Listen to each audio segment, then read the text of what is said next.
दोस्तों आज के इस वीडियो में अभी हाल में रिलीज हुई मूवी जिसका नाम है अद्भुत। इस मूवी को फुल एक्सप्लेन करने वाला हूँ। यह एक हॉरर सस्पेंस मूवी है, तो वीडियो में अंत तक से बने रहना। मूवी की शुरुआत में हमें एक डिटेक्टिव के फैमिली को दिखाया जाता है जो कि एक सेमिनार में जाने वाले थे जिसका नाम गजराज अवस्थी था। उसके फैमिली में उसकी पत्नी और एक बेटा था। वह सभी सेमिनार में जाते हैं तो वहाँ पर उसका सम्मान करते हैं और मीडिया वाले उनसे एक सवाल पूछते हैं कि क्या आपको ऐसा कोई केस मिला है जो आपको खुद हिलाकर रख दिया हो। तो डिटेक्टिव गजराज अवस्थी वहाँ पर कुछ भी जवाब नहीं देता है, जिसके बाद से कहानी कुछ साल पहले आ जाती है। फिर हमें एक कपल को दिखाया जाता है जो कि उन दोनों के साथ कुछ दिनों से कुछ अजीब हो रहा था।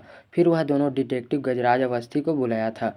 फिर वहाँ पर हमें यह देखने को मिलता है कि उन दोनों के साथ अभी तक जो भी हुआ है उसके बाद से एक ही सिंबल बनता था और वह सिंबल जज का था। वह दोनों मिस्टर अवस्थी को जब उसकी फ़ोटो दिखाता है तो वह दंग रह जाता है। उसके बाद से मिस्टर अवस्थी उनसे यह पूछता है कि आप दोनों के लाइफ में अभी कोई भी त्यौहार या एनिवर्सरी या कुछ खुशी का दिन हो तो मुझे बताओ। उन दोनों के कपल का नाम श्रुति रावत और आदित्य रावत था। आदित्य रावत एक डॉक्टर था और अगले हफ्ते उसके हॉस्पिटल में एनुअल सेमिनार था। जिसके बाद मिस्टर अवस्थी और एक सोनू नाम का लड़का था जो उसके साथ डिटेक्टिव का काम सीख रहा था। फिर वह दोनों आदित्य के सेमिनार फंक्शन में पहुंचे।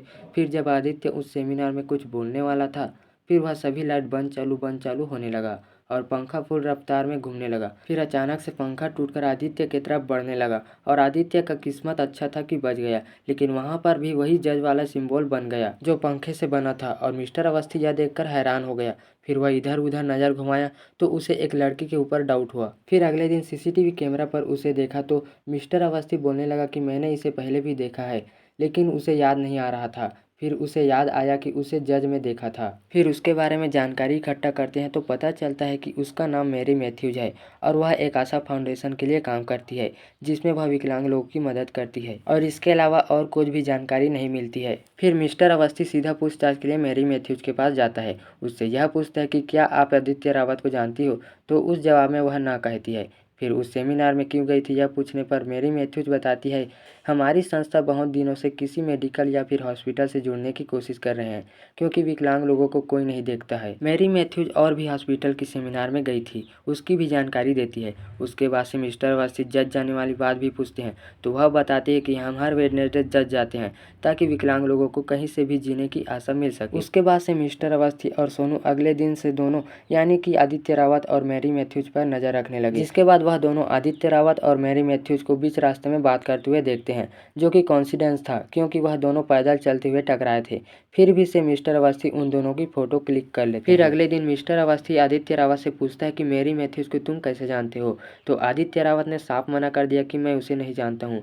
फिर मिस्टर अवस्थी उन दोनों की फोटो को दिखाता है तो उसके बाद हमें पता चलता है कि वह मैरी मैथ्यूज नहीं बल्कि उसका नाम अंजलि मल्होत्रा है और वह बड़े बिजनेसमैन राकेश मल्होत्रा की बेटी है। और आदित्य बताता है कि वह हमारे फैमिली फ्रेंड्स भी है।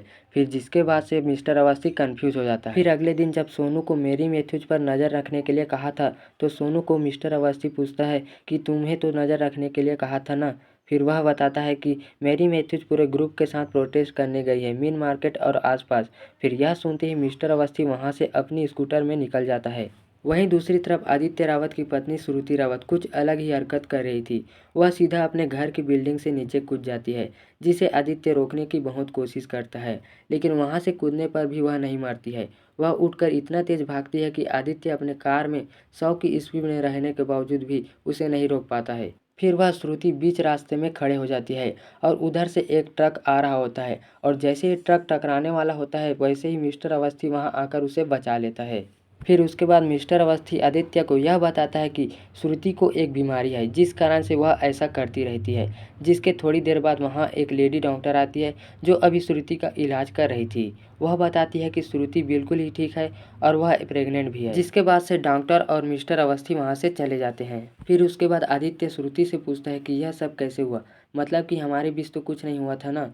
फिर वह बताती है कि मेरे बर्थडे के दिन यह सब हुआ है। वहीं दूसरी तरफ अंजलि मल्होत्रा की दोस्त के घर पूछताछ के लिए मिस्टर अवस्थी जाता है तो वहां पर उसकी दोस्त बताती है कि वह दोनों फर्स्ट ईयर से दोस्त हैं और अंजलि एक लड़के से प्यार करती थी और एक दिन पार्टी में अंजलि उस लड़के को किसी दूसरी लड़की के साथ देख लेती है, जिसके बाद से वह वहां से कार लेकर चली जाती है।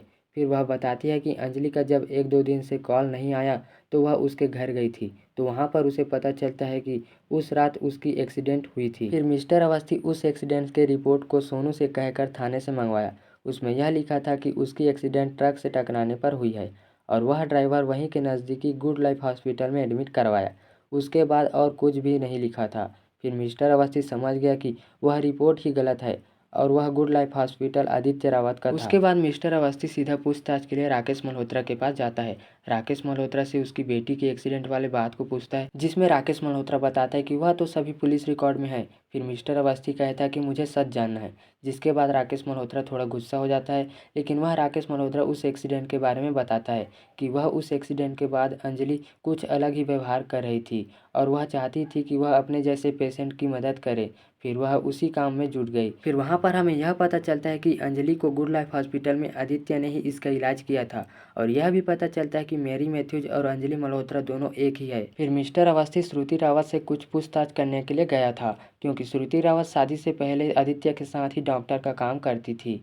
मिस्टर अवस्थी श्रुति से पूछता है कि क्या तुम अंजलि को जानते हो। फिर वहाँ पर आदित्य आकर ना कहता है। फिर मिस्टर अवस्थी कहता है कि अगर सच जानना है तो अंजलि के सामने आदित्य को जाना होगा। फिर सभी जज में जाते हैं, क्योंकि उस दिन वह जज में आने वाली थी और आदित्य को जज में बिठा कर रखते हैं और मिस्टर अवस्थी और श्रुति छुप कर देख रहे थे।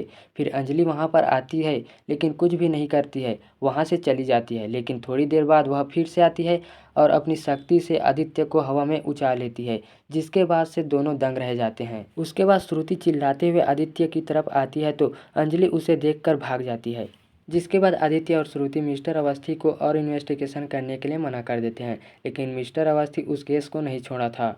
फिर मिस्टर अवस्थी उस ट्रक ड्राइवर के पास पूछताछ के लिए जाता है तो पता चलता है कि उसके सीने में पूरा राड घुसा था। उस राड के बारे में किसी ने भी अवस्थी को नहीं बताया था। फिर वह समझ जाता है कि कुछ तो छुपा रहे हैं। फिर उसके अगले दिन राकेश मल्होत्रा आदित्य के हॉस्पिटल में नया हॉस्पिटल की रिबन को काटने आया था। वहाँ पर मिस्टर अवस्थी भी पहुँच जाता है। उसके बाद जैसे ही राकेश मल्होत्रा दिए जलाता है तो वहाँ लाइट बंद चालू और वहाँ के सामान इधर से उधर जाने लगता है।